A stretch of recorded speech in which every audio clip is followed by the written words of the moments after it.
ଯେହେତୁ ଶ୍ରୀକ୍ଷେତ୍ରରେ ଗତ କିଛି ଦିନ ତଳେ ଚିଲ ପକ୍ଷୀ ପତିତପାବନ ବାନାକୁ ନେଇକି ଉଡ଼ିଲା ଏବଂ ତା ପରେ ଦେଖିବା ସିକ୍ୟୁରିଟି ଗାର୍ଡ ମଧ୍ୟ ସୁରକ୍ଷା ପାଇଁ ଜଗା ଯାଇଛି। ଆଉ ଗୋଟେ ବଡ଼ କଥା ଆସୁଛି ଅପ୍ରେଲ 30 ତାରିଖରେ ଏକ ପରିବର୍ତ୍ତନ ଆସୁଛି ଏଇ 2025ରେ। ତେବେ ଆଉ ତାରି ଭିତରେ ମଧ୍ୟ ଗତି କରୁଛି ଯୋଉ ହିଂସା ଚାଲିଛି ଏବେ ଦେଖିବା ୱାକଫ ବିଲ୍ ବୋର୍ଡକୁ ନେଇକି ଯୋଉ ଚାଲିଛି କାର୍ଯ୍ୟକ୍ରମ ସାରା ଦେଶର ପ୍ରାୟ ଅନେକ ରାଜ୍ୟରେ। ତ ସେଠି ମଧ୍ୟରୁ କଲିକତାରେ ମଧ୍ୟ ମୁର୍ସିଦାବାଦରେ ବହୁ କିଛି ତୁମୁଳ କାଣ୍ଡ ହଉଛି ଯାହାଫଳରେ ସେଠି ମଧ୍ୟ ଯାହା କୁହାହଉଛି ରାଷ୍ଟ୍ରପତି ଶାସନ ବୋଲି ହବ ବୋଲି ଯାହା ଜଣାପଡୁଛି। ତାକୁ ନେଇ କଣ କହିବେ ଆଜ୍ଞା? ଯୋଉଠି ବିଜେପି ସରକାର ନାହିଁ ସେଠି ବର୍ତ୍ତମାନ ଗୃହ ଯୁଦ୍ଧ ଲାଗିବ। ପୁରା ଭାରତ ବର୍ଷରେ ଗୃହ ଯୁଦ୍ଧ ଲାଗିବ। ଯୋଉ ଷ୍ଟେଟରେ ବିଜେପି ସରକାର ନାହିଁ ସେଠି ପୋଡା ଜଳା ଏସବୁ ଚାଲିବ। କାରଣ ପୃଥିବୀଟା ଅଗ୍ନି ସ୍ନାନ କରିବ। କାରଣ ଏଗୁଡ଼ା ବକବର୍ଡ ଯୋଉମାନେ ଅଛନ୍ତି ସେମାନେ ଗୋରୁ ମାନଙ୍କର ରକ୍ତ ଯେହେତୁ ଗୋରୁ ବଧ କରୁଛନ୍ତି, ଭୋଜନ କରୁଛନ୍ତି, ତା ରକ୍ତ ମହିରେ ପୃଥିବୀରେ ପଡୁଛି। ତେଣୁକରି ଏବେ ଆଣ୍ଟାର୍କଟିକା ମହାଦେଶ ବରଫ ଫାଟିଯିବ। ଉତ୍ତର ମେରୁ ଦକ୍ଷିଣ ମେରୁକୁ ପଳେଇବ, ଦକ୍ଷିଣ ମେରୁ ଉତ୍ତର ମେରୁକୁ ପଳେଇବ। ବଡ ବଡ ବରଫ ପାହାଡ ଯୋଉ ଆଣ୍ଟାର୍କଟିକାରେ ଅଛି ଫାଟିକି ସମୁଦ୍ର ଭିତରେ ସବୁ ମାଡି ଆସିବ। 10,000 ଫୁଟର ଲହରୀ ଆସିବ। ପୁରୀ ଫୁରୀ ସବୁ ଜଳିକି ପାଉଁଶ ହେଇଯିବ। ବାକି ଯାହା ରହିବ ପାଣିରେ ବୁଡିଯିବ। ପୁରୀରେ ବହୁତ ଅଧର୍ମ ଅନ୍ୟାୟ ହେଇଛି। ପୁରା ଦେଶରେ ଚାଲିଛି, ପୁରୀରେ ଚାଲିଛି, ପୁରା ଦେଶରେ ଚାଲିଛି, ରାଷ୍ଟ୍ରରେ ଚାଲିଛି। ବିଶ୍ୱଟା ଅଗ୍ନିରେ ଜଳିବ। ମାନେ ବଡ ବଡ ହାଇଡ୍ରୋଜେନ ବମ୍ ଆଉ ନ୍ୟୁକ୍ଲିୟର ବମ୍ରେ ବିଶ୍ୱ ୟୁରୋପ ଫିରୋପ ଜଳିଯିବ। ୟୁରୋପଟା ଟୋଟାଲି ବମ୍ରେ ଜଳିଯିବ। ଆମେରିକା ବମ୍ରେ ଜଳିଯିବ। ଚାଇନା, କୋରିଆ, ଜାପାନ ଏଗୁଡା ସବୁ ବୋମାରେ ଜଳିଯିବ। ବାକି ରହିଲା ଭାରତ କଥା। ଭାରତଟା ଯେହେତୁ ଧର୍ମ ଦେଶ, ଭୟଙ୍କର ଭୂକମ୍ପ ହିମାଳୟଟା ଫାଟିଯିବ। ହିମାଳୟ ଫାଟିକିରି ସେଠି ଗୋଟେ ନଦୀ, ସେଠି ଗୋଟେ ହ୍ରଦ ସୃଷ୍ଟି ହେଇଯିବ ଚିଲିକା ଭଳିଆ। ସେଠି ଗୋଟେ ସମୁଦ୍ର ହେଇଯିବ।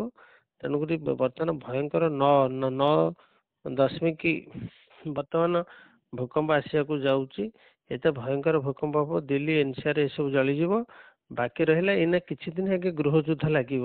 ଯେମିତି ମିଆଁମାରରେ ଆଗେ ଗୃହ ଯୁଦ୍ଧ ଲାଗିଲା, ତାପରେ ଭୂକମ୍ପ ଆସିଲା, ସବୁ ଚୁରୁମାର କରିକି ପାତାଳକୁ ନେଇଗଲା। ଏବେ ସେ ୱେଷ୍ଟ ବେଙ୍ଗାଲଟା ପାତାଳକୁ ପଳେଇବ। କାରଣ ଆଗେ ଗୃହ ଯୁଦ୍ଧ ଲାଗିବ, ଗୃହ ଯୁଦ୍ଧ ଲାଗି ସାରିଲା ପରେ ପାତାଳକୁ ପଳେଇବ। କିନ୍ତୁ ପ୍ରାକୃତିକ ବିପର୍ଯ୍ୟୟ ହବ। ହଁ, ଅଗ୍ନି ପୁରା ଅଗ୍ନିସ୍ଥାନ। ଆଉ ଏତେ ପବନ ଆସିବ, 500 କିଲୋମିଟର ପବନ। ଇଆଡେ ଭୂମିକମ୍ପରେ ପାତାଳକୁ ପଳେଇଥିବ, 500ରେ ଭୂମି ଆସିବ ପବନ। ବାକି ରହିଲା ସମୁଦ୍ର ପାଣି ମାଡି ଆସିବ। ଆଉ ନା ସ୍ଥଳରେ ନା ଆକାଶରୁ ଖାଲି ଭୟଙ୍କର ରଡି ଉଲ୍କା ଆଉ ପାତ ହବ। ଆକାଶରୁ ଉଲ୍କାପାତ ହବ, ଭୟଙ୍କର ରଡି ଖାଲି ଗର୍ଜନ ଶୁଭିବ। ଯେମିତି ଆପଣଙ୍କର ବାଲେଶ୍ୱର, ଭଦ୍ରକ, କେନ୍ଦୁଝର ସାଇଡରେ ଯୋଉ ଶୁଭୁଥିଲା ବିକଟ ରଡି, ଯୋଉ ଆବାଜ ଯୋଉ ଶୁଭୁଥିଲା ସେଇଭଳି ହବ। ହଁ, ଚିଲ ଶାର୍ଗୁଣା ମାନେ ଦିନ ବେଳେ ଶାର୍ଗୁଣାଟା କଣ କି ସେଟା ଖରାପ ଲକ୍ଷଣ, ସେଗୁଡା ସବୁ ଖାଇଯାଆନ୍ତି। ତେଣୁକରି କାଳ ଏବେ ଶାର୍ଗୁଣା ସେମାନେ କାଳ ଆସିଲା, ସେ ତ ସବୁ ଖାଇଯିବ ଆଉ। ତେଣୁକରି କାଳ ଯେହେତୁ ଆସିଗଲା, ସେ ସବୁ ଖାଇଯିବ, କାହାକୁ ରଖିବନି ଆଉ। ତେଣୁକରି ବର୍ତ୍ତମାନ କାଳ ମୁହଁରେ ସବୁ ସୁହା ହେଇଯିବ। ମତେ ସୁହା ଦେଖଉଛି। ପୃଥିବୀଟା ଜଳିକିରି ଅଗ୍ନି ସ୍ନାନ କରିବ। ଅଗ୍ନିର ଉତ୍ପାତ, ଅଗ୍ନି ବାରମ୍ବାର ଅଗ୍ନିର ପ୍ରକୋପ ଦେଖାଯିବ। ଏତେ ଘଡଘଡି ଚଡଚଡି ମାରିବ ଯେ ଆକାଶ ଖାଲି ଜଳିବ ଏଇନା। ଆଉ ଏତେ ଚଡଚଡି ଘଡଘଡି ଆଉ ସମ୍ଭାଳି ହବନି। ବଜ୍ରପାତରେ ଗୁଡେ ମରିଯିବେ।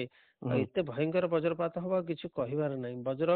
ମାନେ ଫ୍ରିକ୍ୱେଣ୍ଟଲି ବଜ୍ରପାତ ହେବ।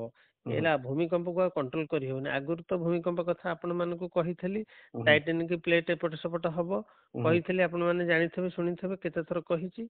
ବର୍ଷକ ତଳୁ କହିଲାଣି। ତେଣୁକରି ଭୂମିକମ୍ପଟା ଏବେ ରିପିଟଲି ହବ। କାରଣ ବାସୁକି ତା କର ଲେଉଟଉଛି, ସିଏ ଆଉ ଏବେ କଣ୍ଟ୍ରୋଲ ହବନି। ସେ ଲେଉଟୁଛି। କାହିଁକି ଲେଉଟୁଛି? ଏଇ ଯୋଉ ଏଇଟା ହେଲା, ଭାରତଟା ହେଲା କଣ କି ଧର୍ମ ଦେଶ। ଏଇଟା ଧର୍ମ ଆଧାରରେ ଅଲଗା ହେଇଥିଲା। ଏଇଟା ସନାତନ ଦେଶର ଧର୍ମ। ଏଇ ଯୋଉ ପାପୀ ମାନେ ମ୍ଲେଚ୍ଛ ଯବନ ମାନେ ଅଛନ୍ତି, ତାଙ୍କୁ ସଂହାର କରିବା ପାଇଁ ବାସୁକି ଏମିତି କର ଲେଉଟୁଛି। ସେମାନେ ଯୋଉ ଘର ଦ୍ୱାର କରିକି ରଖିଛନ୍ତି, ତାଙ୍କ ସେଗୁଡାକୁ ସବୁ ପାତାଳଗାମୀ ବାଳି ଗଲା ଭଳିଆ, ବଳି ରାଜା ଗଲା ଭଳିଆ ପାତାଳକୁ, ଏ ସବୁ ପାତାଳକୁ ପୁରେଇ ଦବ। ତେଣୁକରି ବାସୁକି ଏଇନା କଣ୍ଟିନ୍ୟୁ ତା ମସ୍ତକ ଖାଲି ଏପଟ ସେପଟ କରିକି ଭୂକମ୍ପ କରାଇବ। ଆକାଶ, ପାଣି, ବରୁଣ ଦେବତା, ଆଣ୍ଟାର୍କଟିକା ଫାଟିଯିବା ଖଣ୍ଡ ଖଣ୍ଡ ହେଇକି, ଏ ସବୁ ବର୍ତ୍ତମାନ ଘଟିବାକୁ ଯାଉଛି। ତେଣୁକରି କୋଉ ଦିଗରୁ ଆଉ ରକ୍ଷା ହବାର ପ୍ରଶ୍ନ ନାହିଁ। ହିମାଳୟ ବରଫ ମଧ୍ୟ ତରଳିବ। ହିମାଳୟଟା ପୁରା ଫାଟିଯିବ, ସେଠି ପୁରା ଗୋଟେ ସମୁଦ୍ର ହେଇଯିବ। ହିମାଳୟ କଣ ରହିବ ଆଉ? ହିମାଳୟଟା ଗୋଟେ ସମୁଦ୍ର ହେଇଯିବ। ହିମାଳୟଟା ପୁରା ମେରୁ ଚେଞ୍ଜ ହେଇଯିବ, ସେ ପୁରା ସେ ଜାଗାରୁ ଅନ୍ୟ ଆଡେ ପଳେଇବ, ଖଣ୍ଡ ଖଣ୍ଡ ହେଇଯିବ, ଉତ୍ତର ଦକ୍ଷିଣ ସବୁ ଅଲଗା ହେଇଯିବ, ମହିଟା ଫାଟିଯିବ ଖଣ୍ଡ ଖଣ୍ଡ ହେଇକି। ଆଉ କୋଉଠି ହିମାଳୟ ରହିଲେ ଯେ ବରଫ, ତାହେଲେ ହିମାଳୟ ପୁରା ଟୋଟାଲ ଆଉ ରହିବନି। ହିମାଳୟ ଆଉ ଆଣ୍ଟାର୍କଟିକା ରହିବନି, ଏଗୁଡ଼ା ସବୁ ଫାଟିକିରି ଧ୍ୱସ୍ତ ବିଧ୍ୱସ୍ତ ହେଇକି ସେଗୁଡ଼ା ସବୁ ପାଣିରେ ମିଶିଯିବ। 10,000 ଫୁଟର ଲହଡ଼ି ଆସିବ। 10,000 ଫୁଟର ଲହଡ଼ି ଆସିଲେ କଣ ଛୋଟିଆ କଥା ହେଲାଣି କହୁନ? ଆଚ୍ଛା, ରହିବ। ଯୋଉଟା କୁହାହଉଛି 30 ତାରିଖରେ, ଅପ୍ରିଲ 30 ତାରିଖରେ ବିଶ୍ୱ ଗୋଟେ ପରିବର୍ତ୍ତନ ଭଳିଆ ଆସୁଛି। ଦେଶ ଯୋଉ ଆମର ଯିଏ ଅଛନ୍ତି ପ୍ରଧାନମନ୍ତ୍ରୀ, ସିଏ ମଧ୍ୟ ଅନ୍ୟ ଜଣଙ୍କୁ ଦାୟିତ୍ୱ ଦେବେ ଆଉ କିଛି ଦିନ ପରେ। ତ ଏଇ ସବୁ କଥାକୁ ନେଇ କଣ କହିବେ? ତାପରେ ବର୍ତ୍ତମାନ ପରେ ଯୋଗୀ ପ୍ରଧାନମନ୍ତ୍ରୀ ହେଇଯିବେ, ଆଉ ସମ୍ଭାଳି ପାରିବେନି। ମୋଦି ବର୍ତ୍ତମାନ ସେ ଧ୍ୟାନରେ ବସିବେ। ସେ ବର୍ତ୍ତମାନ ଧ୍ୟାନରେ ବସିକି ଡାଇରେକ୍ଟ ମହାଦେବଙ୍କ ସହିତ ତାଙ୍କର କଣ୍ଟାକ୍ଟ ରହିବ। ମହାଦେବ ବର୍ତ୍ତମାନ ବନ୍ଦୀ ହେଇକି ଅଛନ୍ତି ମକ୍କା ମଦିନାରେ, ସେ ବର୍ତ୍ତମାନ ବନ୍ଧନ ମୁକ୍ତ ହେଇଯିବେ। ବନ୍ଧନ ମୁକ୍ତ ମହାଦେବଙ୍କର ଚାର୍ଜଟା ସେ ବର୍ତ୍ତମାନ ଯୋଗାରୂଢ ହେଇକି ବସିବେ।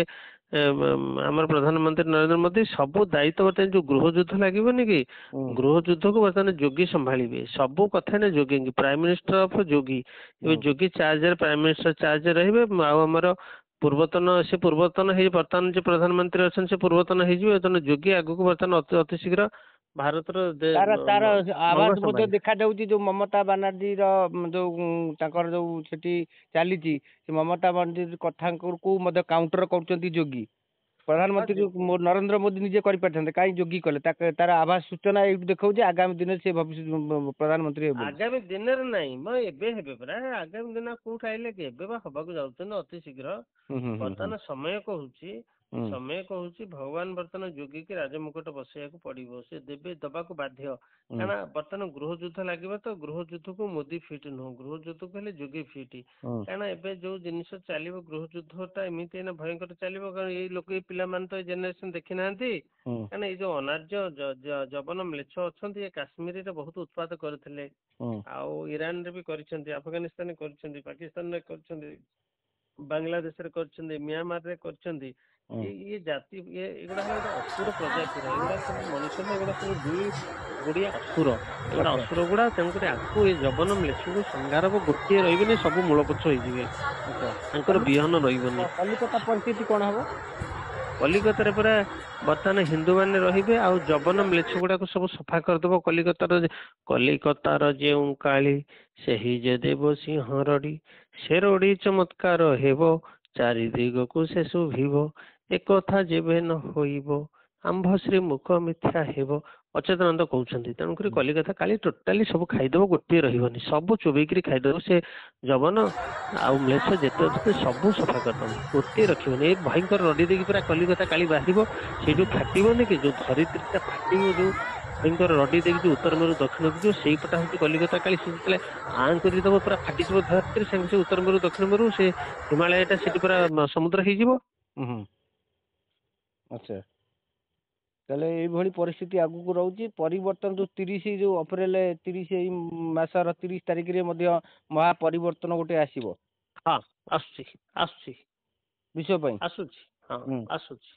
ରାଜନୈତିକ କ୍ଷେତ୍ରରେ ମଧ୍ୟ ହବ ପରିବର୍ତ୍ତନ। ଏବଂ ଯୋଉ ଚାଲିଛି, ହଁ, ସେଇ ଯୋଉ ଶୁଣନ୍ତୁ, ଆମ ଦେଶର ଯୋଉ ପୂର୍ବତନ ଯୋଉ ସବୁ ନେତା ଗୁଡା ଥିଲେ, ସେଗୁଡା ସବୁ ଉପରେ ଏବେ ତାକୁ ସେ ଯୋଉ ଉଡିଲାନି କି ବାନା, ସେଗୁଡା ସବୁ ତାକୁ ଶୋଷକ, ସେ ହଉଛି ଶୋଷକ ସର୍ପ।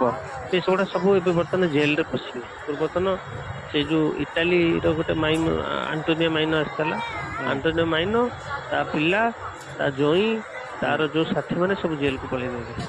ତିହାର ଜେଲ, ଦିଲ୍ଲୀ ତିହାର ଜେଲକୁ ପଳେଇବେ। ଆଣ୍ଟୋନିଓ ମାଇନୋ ଆଉ ତା ପୁଅ, ଯୋଉଟା ଇଟାଲୀରୁ ଆସିଛି। ହଁ, ସେମାନେ କଣ କି, ଯୋଉଟା ପତାକାଟା ଉଡିଲାନି କି, ସେ ଯୋଉ ମାନେ ଆଙ୍କର ଯୋଉ ଥିଲା ନେତା ଆସୁଥିଲେ ଇଟାଲୀରୁ, ଭୋଟର ଆସୁଥିଲେ ବାଂଲାଦେଶରୁ, ଆଉ ଏଇ ଯୋଉ ଧନ୍ଦା ଇଏ ସବୁ ଚଲଉଥିଲେ। ବର୍ତ୍ତମାନ ଏଇ ଯୋଉ ପତାକାଟା ଉଡିଲା, ଏ ପତାକାର ପ୍ରଭାବଟା ବର୍ତ୍ତମାନ ପତାକା ନେଇ ଉଡେଇଲେ। ହଁ, ଆଉ ହଁ, ଏଇ ଯୋଉ ଆର ପ୍ରୀତି, ପୂର୍ବତନ ସରକାର ପ୍ରୀତି ସବୁବେଳେ ରହିବ। ଆର ପାକିସ୍ତାନ ପ୍ରୀତି ରହୁଥିଲା, ଆର ଆଡଭାଇଜର ରହୁଥିଲା ଚାଇନା। ଆପଣ ଚିନ୍ତା କର, ଆର ଆଡଭାଇଜର ଥିଲା ଚାଇନା, ଆର ପ୍ରୀତି ଥିଲା ପାକିସ୍ତାନ, ଆର ଭୋଟର ଥିଲେ ବାଂଲାଦେଶୀ, ଆର ନେତା ହଉଛନ୍ତି ଇଟାଲିଆନ। ଇଏ ପୁଣି ହଁ ମାନେ ଶାସନ କରିବେ କୋଉଠି ନା ଭାରତରେ, ଅତ୍ୟାଚାର କରୁଥିଲେ କାହାକୁ ନା ହିନ୍ଦୁ ମାନଙ୍କୁ। ଏଇଭଳିଆ ଯୋଉ ପାର୍ଟି ଥିଲେ ଜଗନ୍ନାଥ ସେଇ ଯୋଗୁଁ କଳ୍କୀ ଅବତାର ବର୍ତ୍ତମାନ ଯୋଉ ହସ୍ତା ନକ୍ଷତ୍ର ଆରେ ଚିତ୍ରା ନକ୍ଷତ୍ରରେ ଉଡ଼ିଲା ଏଇଟା, ହସ୍ତା ନକ୍ଷତ୍ରର କଳ୍କୀ ବର୍ତ୍ତମାନ ବିଜେ ହେଲେ, ତାଙ୍କର ଅଭିଷେକ ହେଲା। ଯୋଉଦିନ ହସ୍ତା ଚିତ୍ରା ନକ୍ଷତ୍ରରେ ସେ ଉଡୁଥିଲା ପକ୍ଷୀ, ତା ପୂର୍ବ ଦିନ ସବୁ ପରେ ଏକାଠି ହେଲେ ଶ୍ରୀମନ୍ଦିରରେ ପୁରୀରେ। ହନୁମାନ ଆସିଥିଲେ, ବିଭୀଷଣ ଆସିଥିଲେ, ଅଶ୍ୱତ୍ଥାମା ଆସିଥିଲେ, ପରଶୁରାମ, ସବୁ ମିଶିକିରି ପୁରା କଳ୍କୀଙ୍କର ଅବତୀର୍ଣ୍ଣ ହେଲେ ହସ୍ତା ନକ୍ଷତ୍ର। ତା ପରଦିନ ତ ଚିଲ ପତାକା ନେଇକି ଉଡିଲା, ଆଉ ତା ପୂର୍ବ ଦିନ କଥା କହୁଛି। ସବୁ ବୀର ମାନେ ପୁରା ଏକାଠି ହେଲେ, କାରଣ କଳି ଯୋଉ ପୁରୁଷ ତାର ଶକ୍ତି, ତାକୁ ଶୁକ୍ରାଚାର୍ଯ୍ୟ କଣ କରିଛି, କଳି ଗୋଟେ ମନ୍ତ୍ର ଦ୍ଵାରା ଗୋଟେ ମାନେ ଆସୁରିକ ଶକ୍ତି, କଳି ହଉଛି ଗୋଟେ ଆସୁରିକ ଶକ୍ତି, ସେ ତାକୁ ଛାଡି ଦେଇଛି କାହାକୁ ନା ମହାଦେବଙ୍କୁ ସେ ବନ୍ଧନ କରିକି ମକ୍କା ମଦିନାରେ ରଖିଛି। ମହାଦେବ ବର୍ତ୍ତମାନ କିଛି କରିପାରୁନାହାନ୍ତି, ଇଏ ସବୁ ବୀର ମାନେ ଯାଇକି ମହାଦେବକୁ ବର୍ତ୍ତମାନ ମୁକ୍ତି କରିକି, ହଁ ମୁକ୍ତି କଲେ ତ ମହାଦେବ ସଂହାର କରିବେ, ମହାଦେବ ନହେଲେ ତ ସଂହାର କରିସାରନ୍ତେଣି। ସେତେବେଳେ ଗୋଟିଏ ଅସୁର ହଉ ହଉ କେମିତି ଭଗବାନ ଜନ୍ମ ହେଇକି ମାରି ଦଉଥିଲେ କହୁନାହାନ୍ତି, ଗୋଟିଏ କଂସ ହଉ କୃଷ୍ଣ ହଉଥିଲେ, ରାବଣ ହଉ ରାମ ପଳେଇ ଆସୁଥିଲେ, ହିରଣ୍ୟକଶ୍ୟପକୁ ସାଙ୍ଗେ ସାଙ୍ଗେ ଭଗବାନ ନରସିଂହ ହେଇଯାଉଥିଲେ। କିନ୍ତୁ ଏ ଯୁଗରେ ଏତେ ଅସୁର କାହିଁ ହଉନାହାନ୍ତି ନା ମହାଦେବ କହିଲେ ବନ୍ଧା ହେଇଯାଇଛନ୍ତି, ପୁରା ବନ୍ଧା ପଡିଛନ୍ତି ଏବେ ମକ୍କା ମଦିନାରେ, ସେ ଏବେ ଖୋଲିଯିବେ ବନ୍ଧନରୁ। ସେ ଯୋଉ ବୀର ମାନେ ବର୍ତ୍ତମାନ ଏକାଠି ହେଲେ। ଅପ୍ରେଲ 30 ତାରିଖରେ ମଧ୍ୟ କଳ୍କୀଙ୍କର କିଛି କାର୍ଯ୍ୟକ୍ରମ ହବ, ଆରମ୍ଭ ହେଇଯିବ। ହବ ହବ ହବ 30 ତାରିଖ ଠାରୁ କଳ୍କୀଙ୍କର କାର୍ଯ୍ୟକ୍ରମ ହବ, ସଂଘାର ଲୀଳା। ହଁ ହବ, ମତେ ରେକମେଣ୍ଡ ଦେଇଥିଲେ ହବ। ଠିକ ଅଛି। ତ ଆମ ସହିତ ଯୋଡି ହେଇକି ରହିଥିଲେ ବିପିନ ଭାଇ, ବହୁତ ଭବିଷ୍ୟତ କଥା କହିଛନ୍ତି। ଆଗାମୀ 30 ତାରିଖ ଅପ୍ରେଲରେ ବହୁତ କିଛି ପରିବର୍ତ୍ତନ ହବ ଏବଂ ରାଜନୈତିକ କ୍ଷେତ୍ରରେ ମଧ୍ୟ ପରିବର୍ତ୍ତନ ହଉଛି।